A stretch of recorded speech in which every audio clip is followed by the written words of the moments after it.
বলো মাসি, প্রথমে কেমন ছিল আর এখন কেমন আছো? আমি এখন খুবই ভালো আছি। প্রথমে খুবই খারাপ অবস্থা ছিল।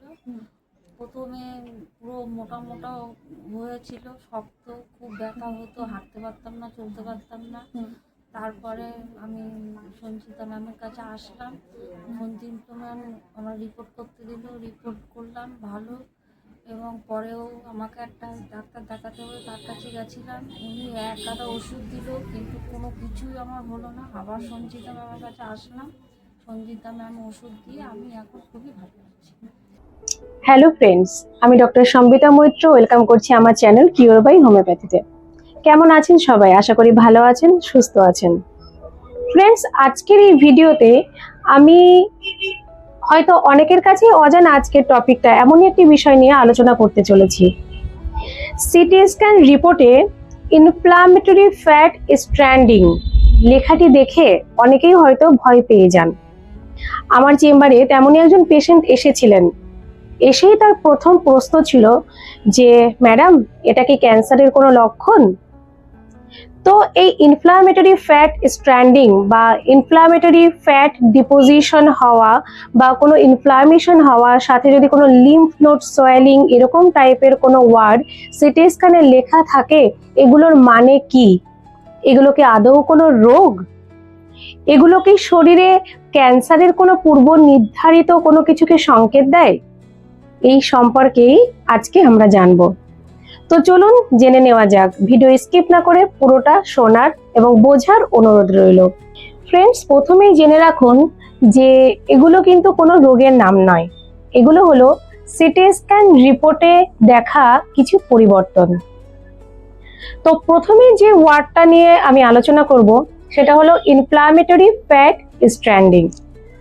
তো ইনফ্লামেটরি ফ্যাট স্ট্র্যান্ডিং হলো কোনো আশেপাশের চর্বিযুক্ত স্থানে বা টিস্যুতে প্রদাহ হওয়া এবং ফ্লুইড কালেকশন। এই কথাটির অর্থ হলো কোনো স্থানে অস্বাভাবিকভাবে কিছু তরল বা ফ্লুইড ডিপোজিশন হওয়া। এবং ইনফ্লামেটরি কালেকশন কথাটির অর্থ হলো কোনো স্থানে তরল বা পুঁজ জমে সেই স্থানে সেই তরল বা পুঁজ কালেকশন হওয়া বা জমা হওয়া। আর লিম্ফ নোড সোয়েলিং হলো শরীরের প্রতিরোধ ব্যবস্থার অংশ হিসেবে লিম্ফ নোডগুলো বড় হয়ে যাওয়া। এগুলো সাধারণত শরীরে হয় কোনো সংক্রমণ বা প্রদাহ বা অন্য কোনো রোগের আক্রমণ হলে। তাই রিপোর্ট দেখে সিদ্ধান্ত নেবেন না।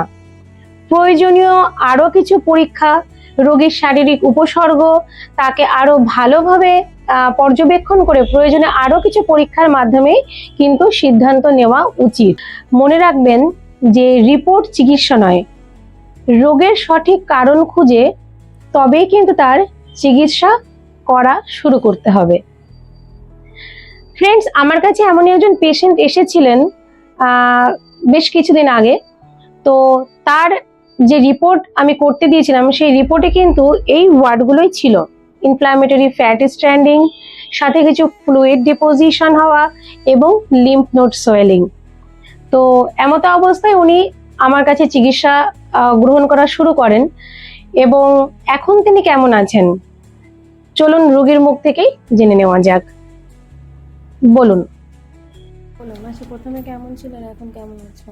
আমি এখন খুবই ভালো আছি। প্রথমে খুবই খারাপ অবস্থা ছিল।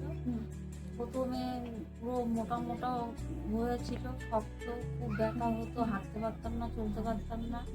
তারপরে আমি সঞ্চিতা ম্যামের কাছে আসলাম।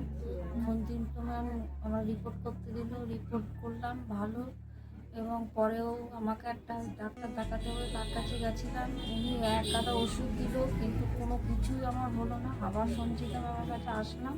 সঞ্চিতা ম্যাম ওষুধ দিয়ে আমি এখন খুবই ভালো আছি, আগের থেকে অনেক খুব ভালো আছি। আচ্ছা, কি হয়েছিল? আমার ওই জায়গাটায় প্রথমে শক্ত হয়েছিল, আচ্ছা, শক্ত হয়ে খুব মোটা মোটা হয়ে গেছিল। তারপরে 1 মাস বাদে তারপরে ওই জায়গাটায় ব্যথা, যন্ত্রণা বা নরম হলো। তারপরে আমার ওটাকে সাদা দুধের মতন হয়ে গেল। আচ্ছা, পেকে যাওয়ার পর যখন পাকে, যখন সাদা দুধের মতো ফেটে তখন বেরিয়ে যায়। অনেকেই তো অনেক ভয় দেখাচ্ছিল যে হ্যাঁ, অপারেশন করতে হ্যাঁ, হবে বা হ্যাঁ, কিছু করতে হবে। হ্যাঁ তো সেগুলো তো কিছু করতে হয়নি। না না আমার কিছু মোটামুটি এখন 80% ঠিক আছে। 100 মধ্যে 100 আমি এখন ধরতে গেলে সুস্থ। আচ্ছা আচ্ছা, হাঁটাচলা করতে কোনো অসুবিধা হচ্ছে না তো? একদম কিচ্ছু না, কাজ কাম করছে। যখন ঘেঁষা লাগছে, একটু ঘেঁষা লাগলে একটু ব্যথা করবে। হুম হুম। এখন কিন্তু আমি এমনি- পুরোপুরি এখন মোটামুটি খুবই সুস্থ, সুস্থ একটু অল্প ঘা আছে, আশা করছি ওটাও সেরে যাবে। আচ্ছা ঠিক আছে, ধন্যবাদ। খুশি তো?